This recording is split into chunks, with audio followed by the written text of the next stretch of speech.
안녕하세요, 여러분. 5월의 첫 주간에 여러분들을 만나 뵙습니다. 벌써 5월이 되었네요. 참 세월이 빠릅니다.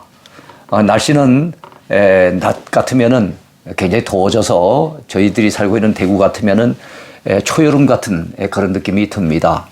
5월 하면은 가정의 달인데요. 여러분의 가정에 하나님의 은혜가 풍성한 그런 5월이 됐으면 좋겠습니다.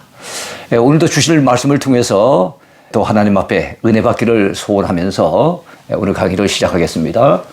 239강 망원경으로 보는 데살로니가전서 그 첫 번째 시간입니다. 자, 오늘 공부할 내용이 데살로니가 전서지요.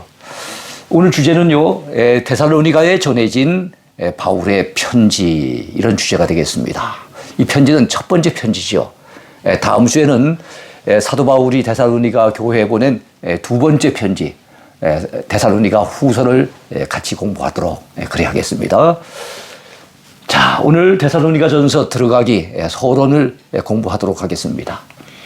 자, 먼저 명칭인데요. 왜 데살로니가 전서라고 얘기를 합니까? 데살로니가 전서의 헬라어 원전의 명칭은요, 데살로니가인들에게 첫 번째, 이렇게 되어 있습니다. 그러니까 데살로니가 사람들에게 보낸 첫 번째 편지라는 이런 의미가 아니겠습니까? 자, 본서 수신자의 지명, 데살로니가라고 하는 지명이 나오죠. 거기다가 데살로니가인들에게 했으니까, 사람들에게 했으니까 인명도 들어갑니다. 첫 번째 그랬으니까 서신의 발송 순서도 포함이 된, 그렇게 해서 붙여진 명칭이라고 볼 수가 있겠습니다. 자, 데살로니가에 살고 있던 성도들에게 보내기 위해서 사도 바울이 기록한 첫 번째 편지가 바로 오늘 우리가 공부하는 데살로니가 전서인 것을 알 수가 있습니다. 두 번째, 저자 및 수신자입니다. 자, 데살로니가 전서의 저자는 역시 사도 바울이죠. 바울 서신이니까요. 자, 본서 1장 서두에 그의 이름이 동역자인 실루아노와 또 디모데와 함께 언급이 됩니다. 이 실루아노는 사도 바울이 2차 선교 여행 다닐 때 빌립보 감옥에서 매를 맞고 함께 찬양하고 함께 기도했던 사람이 있지 않습니까? 실라. 실라는 유대식의 이름입니다. 이걸 로마식으로 갖다가 표현하면 실루아노가 되지요. 그래서 여기 나와 있는 실루아노는 사도 바울의 동역자고, 그리고 디모데는 사도 바울의 제자입니다. 사도 바울의 이름과 함께 그 발신자로서 실루아노와 디모데가 함께 언급되는 것을 알 수가 있습니다.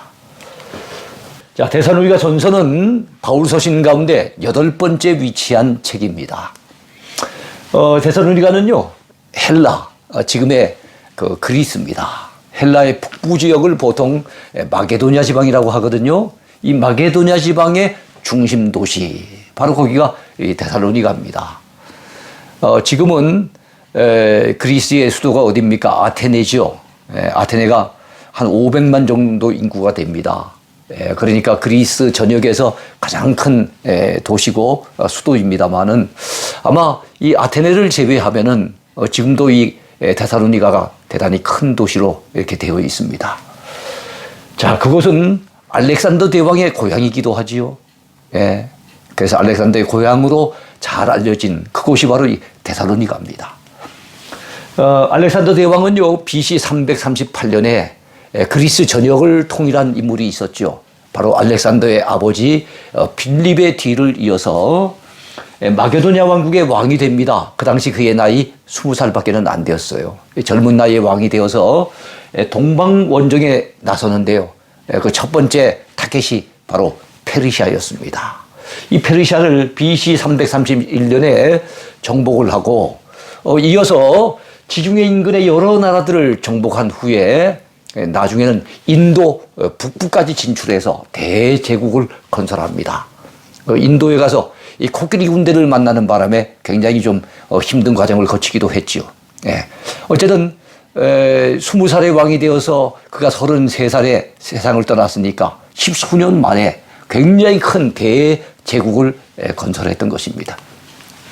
그 모든 것의 출발점이 되었던 곳이 어디입니까? 바로 그의 고향 데살로니가입니다. 자, 그리고 데살로니가는 그 유명한 철학자 알렉산더 대왕에게는 스승과 같은 인물인데요. 아리스토텔레스죠. 아리스토텔레스의 고향이기도 합니다. 이 아리스토텔레스는 그리스의 유명한 3대 철학자가 있지 않았겠습니까? 소크라테스와 그다음에 그의 제자 플라톤, 또 플라톤의 제자가 바로 여기 나와 있는 아리스토텔레스죠. 그래서 우리가 소크라테스, 플라톤, 아리스토텔레스 잘 알고 있는 인물입니다만은 바로 이 아리스토텔레스의 고향이 데살로니가였습니다. 자, 이 데살로니가는 로마 제국 당시에는 로마령 마게도냐주의 중심 도시가 되었어요. 로마는 그 당시에 옛 헬라 지역, 현재 그리스 지역입니다. 이 지역을 둘로 나누어서 남쪽 지역을 아가야주로 그렇게 칭했고 북쪽 지역을 마게도냐주로 칭했습니다. 그 마게도냐주, 바로 그리스의 북부 지역의 중심 도시, 거기가 바로 이 데살로니가였습니다. 자, 북부는 마게도냐라고 한다면 남부는, 이 헬라 남부는 아가야 지방이라는 거 여러분 참고적으로 알아두시기 바랍니다. 자, 사도 바울은요 2차 선교 여행 당시에 이곳 데살로니가를 들렀습니다. 그리고 복음을 전하며 교회를 세웠습니다. 본서의 수신자는 누구라고 나와 있습니까? 데살로니가전서 1장 1절에 의하면은 하나님 아버지와 주 예수 그리스도 안에 있는 데살로니가 사람들의 교회, 그 교회가 바로 수신자였습니다.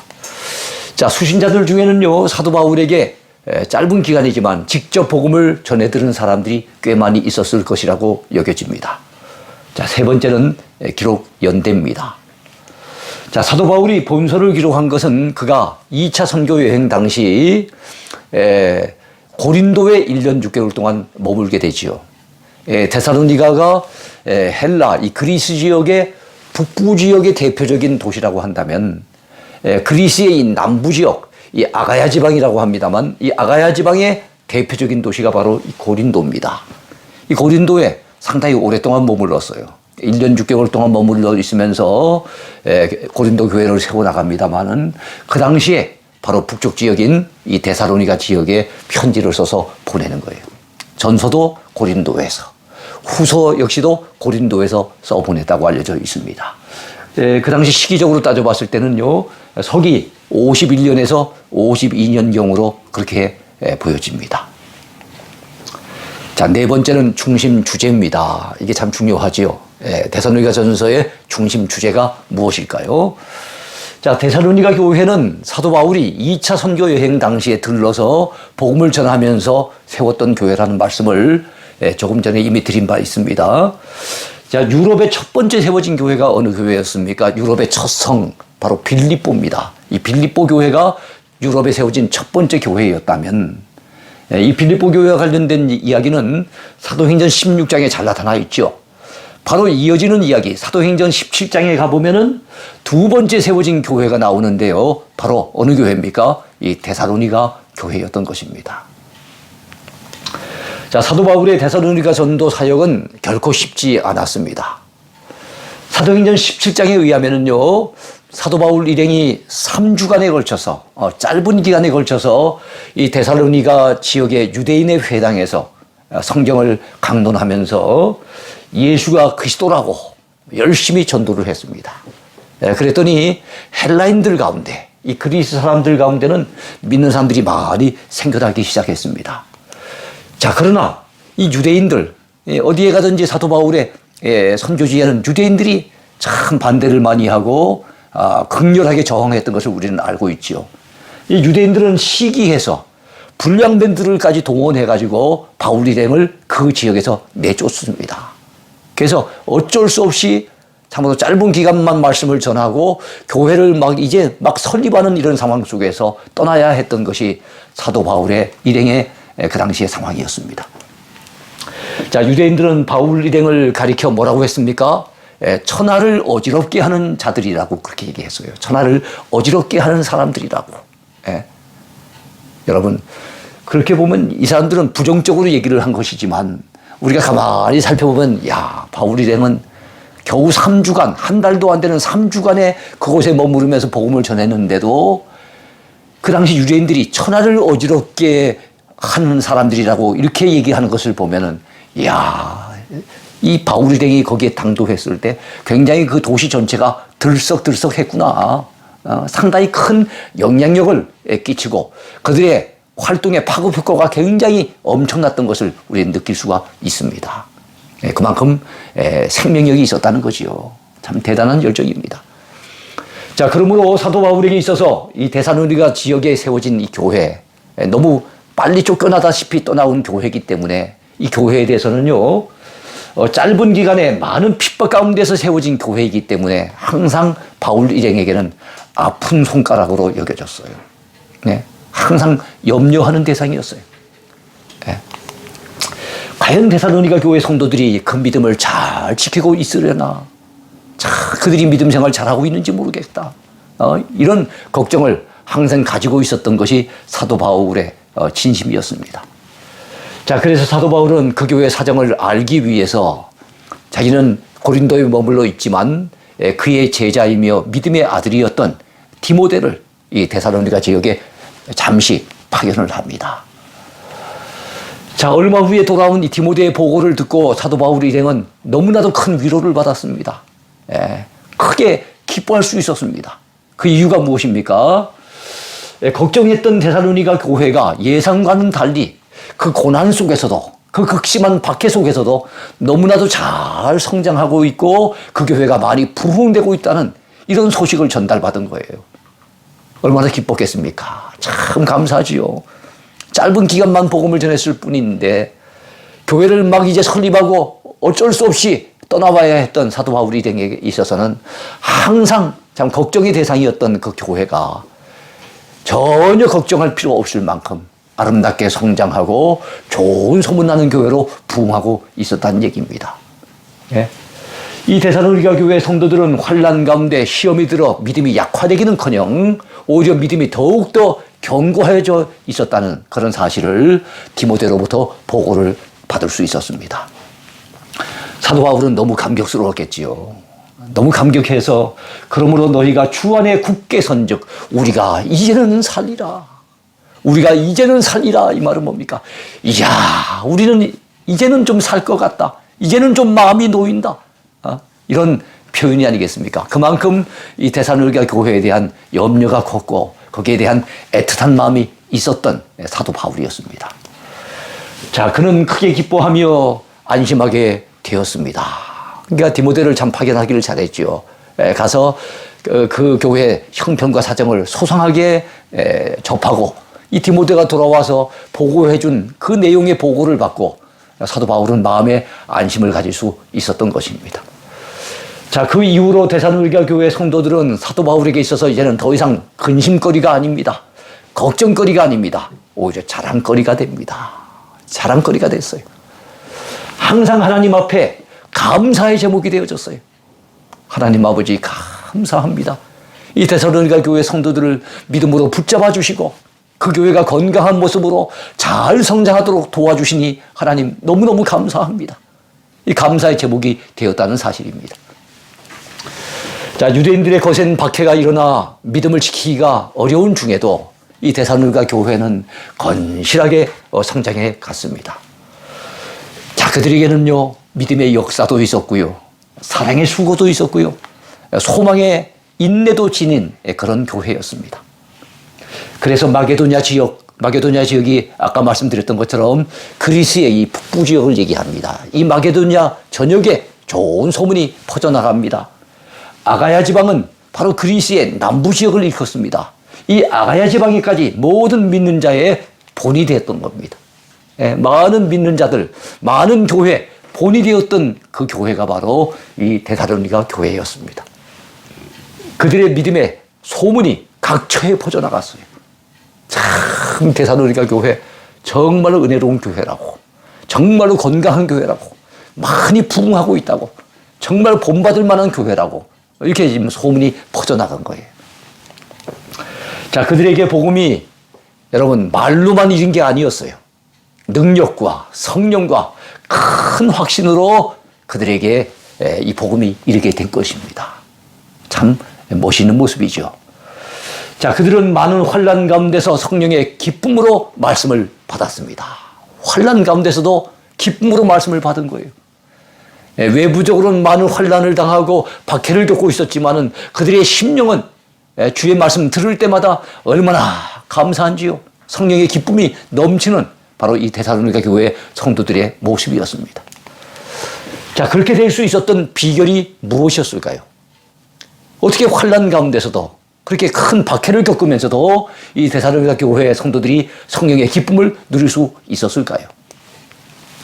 데살로니가 교회 성도들은 사도 바울 일행이 전해준 하나님의 말씀을 받을 때에 여러분 사람의 말로 받지 아니했다는 겁니다. 말씀을 전달받을 때 말씀을 전해주는 사도 바울은 사람이 아닙니까? 근데도 말씀을 사도 바울이 전할 때 그것을 사람의 말로 받아들이지 않았다는 겁니다. 오히려 하나님의 말씀으로 받았다는 거예요. 여러분 데살로니가전서 2장 13절에 보면 그런 말씀이 잘 나타나 있습니다. 여러분 누가 은혜를 받을 수 있습니까? 누가 믿음 위에 견고히 설 수 있습니까? 여러분 성경 말씀을 듣고 배울 때 그것을 사람의 말로 듣지 아니하고 하나님의 말씀으로 듣고 받을 때 여러분 그 사람은 은혜 받을 수 있습니다. 그 사람의 믿음은 견고한 터전 위에 세워질 수 있는 거예요. 자, 이렇게 모범적인 데살로니가 교회를 칭찬하고 격려하기 위해서 이 본서가 기록이 됩니다. 그리고 그들이 지속적으로 신앙생활을 잘할 수 있도록 권면하기 위해서 이 바로 데살로니가 전서를 기록해서 사도 바울은 이 데살로니가 교회에다가 보냈던 것입니다. 자, 특별히 그는 데살로니가 교회 성도들의 그 어떤 신앙을 갖다 격려해 주면서 그리스도의 재림에 대한 소망을 가지고 환난을 잘 이겨낼 것을 강조하며 격려해 주었습니다. 주님이 재림에 오실 때 너희들을 참 칭찬하실 것이고 너희들에게 큰 상을 주실 것이니까 비록 환난이 심하지만 극심한 박해 중에 있지만 믿음으로 잘 이겨내고 인내하라고 여러분 그렇게 말씀을 전해 주었다는 사실입니다. 자, 다섯 번째 주제입니다. 핵심 요절입니다. 데살로니가 전서를 관통하는 그 주제와 관련된 핵심 요절은 어떤 구절이 있을까요? 여러분 데살로니가 전서의 핵심어 가장 중요한 단어가 있다면 견고함입니다. 믿음이 견고해졌다는 거죠. 그 다음에 강림이란 말인데요. 이 강림 달리 말하면 재림입니다. 우리는 요즘 주님이 다시 오시는 거라 그래서 재림이라는 용어를 씁니다만은 데살로니가 전서에 나와 있는 대로 한다면 강림이라고 되어 있습니다. 세 번째는 성결입니다. 주님의 재림을 기다리는 믿음의 성도라고 한다면 하나님 앞에 성결하게 살아야 될 것을 강조하고 있습니다. 자, 이런 말들이 핵심 단어들인데요. 그렇다면 핵심 요절은 뭘까요? 재림론 서신인 데살로니가 전서의 요절은 3장 13절 말씀이라고 볼 수 있습니다. 너희 마음을 굳건하게 하시고, 자, 굳건함이라고 하는 말이 핵심 단어 중에 하나라 그랬어요. 너희 마음을 굳건하게 하시고 우리 주 예수께서 그의 모든 성도와 함께 강림하실 때에, 자, 아까 강림 또는 재림이란 말이 또한 데살로니가 전서의 핵심 단어 중에 하나라고 말씀을 드린 바 있습니다. 하나님 우리 아버지 앞에서 거룩함에 흠이 없게 하시기를 원하노라. 이 거룩함이 무엇이겠습니까? 달리 말하면 성결함이죠. 그러니까 이 한 구절 속에 데살로니가 전서에서 굉장히 중요한 핵심어라고 할 수 있는 굳건함이라든지 강림이라든지 그다음에 거룩함, 성결함이라고 하는 단어가 다 들어가 있죠. 그래서 이 구절이 바로 데살로니가 전서 전체 요절이라고 이렇게 볼 수가 있을 것 같습니다. 자, 여섯 번째 책의 특징입니다. 데살로니가 전서의 책의 특징이 어떤 특징이 있을까요? 첫 번째 본서는 데살로니가 후서와 더불어 재림론 서신으로 알려져 있습니다. 재림론 서신 혹은 바울의 종말론이라고 이렇게 일컬을 수 있을 것입니다. 그렇습니다. 데살로니가 전서와 후서는 사도 바울 서신, 그가 쓴 13권의 서신 가운데 재림론 서신은 2권이 있습니다만 바로 데살로니가 전서와 후서 이 2권이라 보시면 되겠습니다. 이 2권은 바울의 종말론 이렇게 얘기해도 좋을 것 같습니다. 자, 이렇게 얘기해도 좋을 것 같습니다. 예수 그리스도의 재림과 성도의 부활에 대한 가르침이 많이 있는 것이 바로 이 데살로니가 전서입니다. 재림을 대비하는 성도의 바른 자세 등에 대한 여러 교훈들이 많이 언급되고 있습니다. 자, 두 번째, 어떤 특징이 있을까요? 이 데살로니가 전서의 두 번째 특징은 재림을 소망하는 자의 성결한 삶, 거룩한 삶에 대한 권면이 두드러지게 나타나 있다는 것입니다. 그렇습니다, 여러분. 주님의 재림과 관련해서 그 재림을 기다리는 성도가 마땅히 가져야 될 마음의 자세, 그것은 무엇입니까? 바로 성결한 삶을 살아야 된다는 겁니다. 죄악에 때묻히면 안 된다는 거지요. 자, 성도에게 교리와 실제 생활이 괴리되어 나타나서는 안 된다는 것을 이 책은 강조합니다. 주님의 재림에 대한 분명한 교리를 믿는다면 그 주님이 재림에 오셨을 때 주님 앞에 설 때 책망의 대상이 되는 것이 아니라 오히려 칭찬받고 오히려 주님 앞에 정말 부끄럼 없이 서기 위해서 그 삶 그 자체가 성결한 삶으로 거룩한 삶으로 구별되게 나타나야 된다는 겁니다. 이거를 강조하는 책이 바로 데살로니가 전서입니다.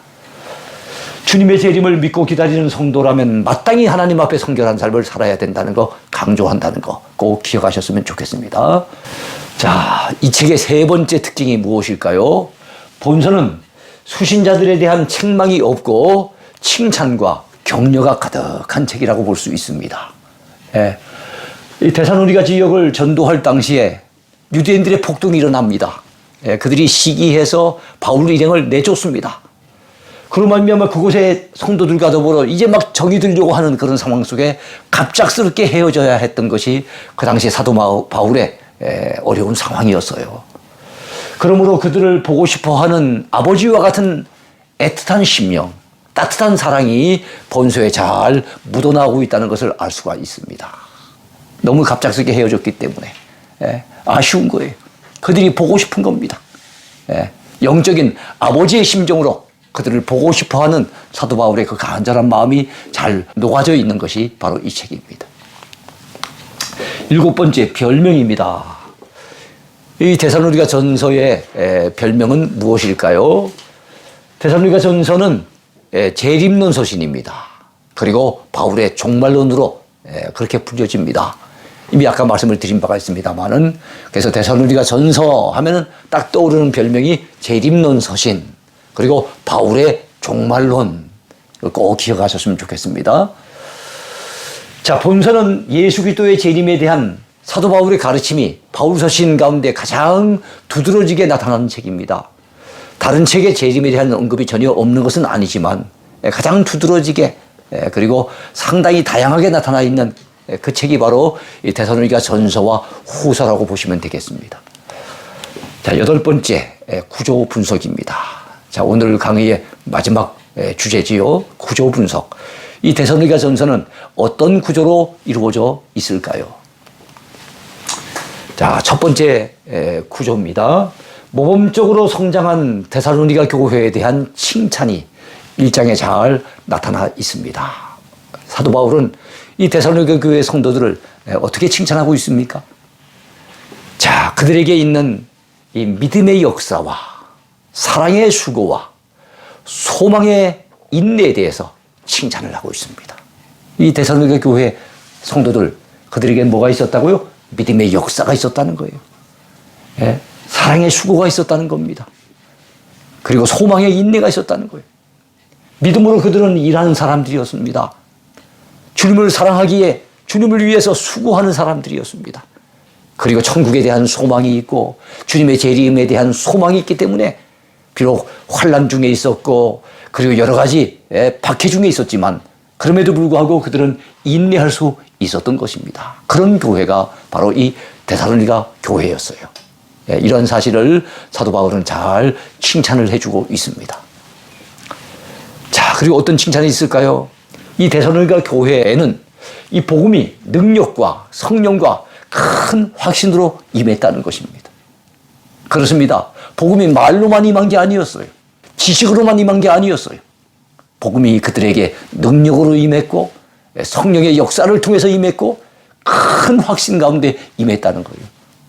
그러니까 그들에게 이 믿음의 역사가 나타나고 사랑의 수고를 할 수 있었고 소망을 가지고 인내할 수 있었던 것입니다. 또한 여러분, 많은 환난 가운데서 성령의 기쁨으로 말씀을 받은 교회가 바로 이 데살로니가 교회였어요. 예, 많은 환난을 겪었죠. 그러니까 육신적으로는 그 환난 가운데 굉장히 힘들었을 겁니다. 그런데 생명의 말씀, 이 하나님의 이 복음의 말씀을 전달받은 이후에 그들의 심령 가운데는 바로 성령의 기쁨이 임한 거예요. 예, 그래서 성령의 기쁨으로 그들은 말씀을 받았다는 거예요. 이것을 사도 바울은 칭찬해 주고 있습니다. 또한 여러분, 이 데살로니가 교회는 마게도냐와 아가야에 있는 모든 믿는 자의 본이 되었다고 사도 바울은 칭찬해 주고 있습니다. 참 본이 된다는 거 얼마나 귀한 일입니까? 달리 말하면 몸이 된다는 얘기 아닙니까? 이 데살로니가 교회는 모범적인 교회예요. 다른 많은 교회들이 본받을 만한 교회입니다.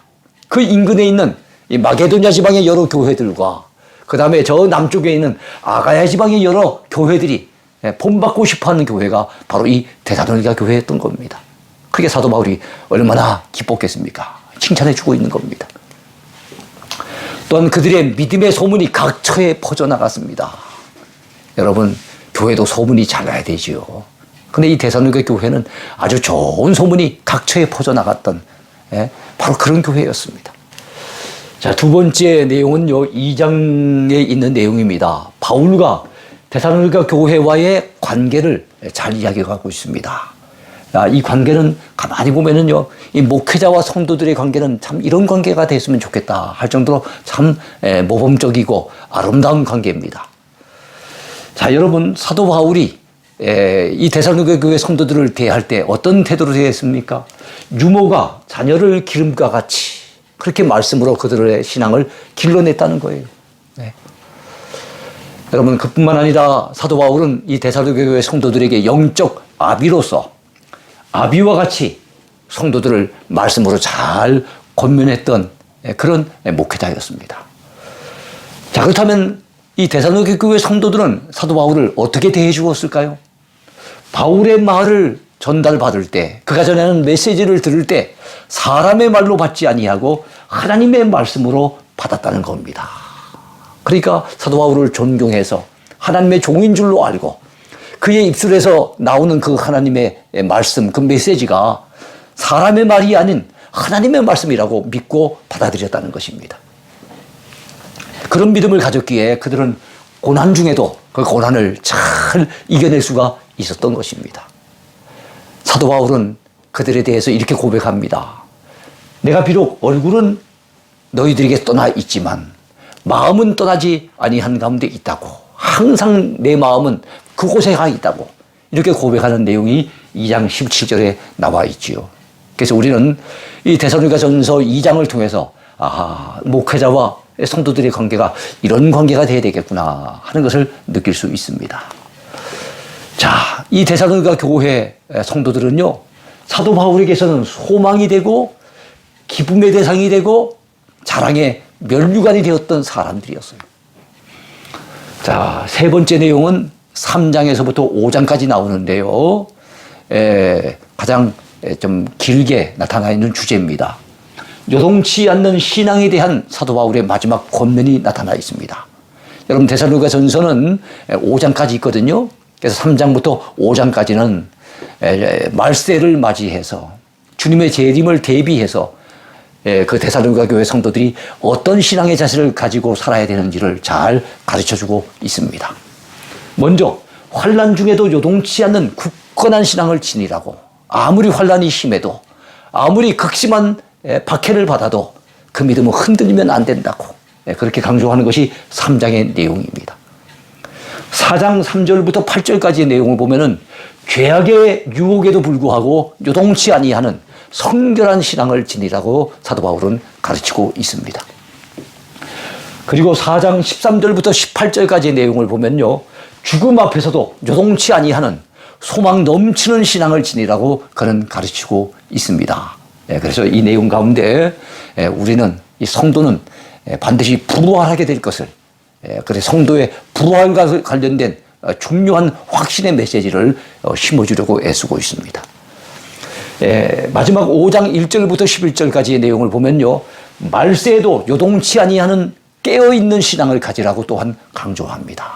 말세에 영적으로 깨어 있어야 된다는 거예요. 항상 주님의 재림을 대비하며 살아야 된다는 겁니다. 그래야만 요동치 아니하는 흔들림이 없는 굳건한 신앙 위에 서 있을 수 있다고 사도 바울은 그렇게 가르치고 있는 것입니다.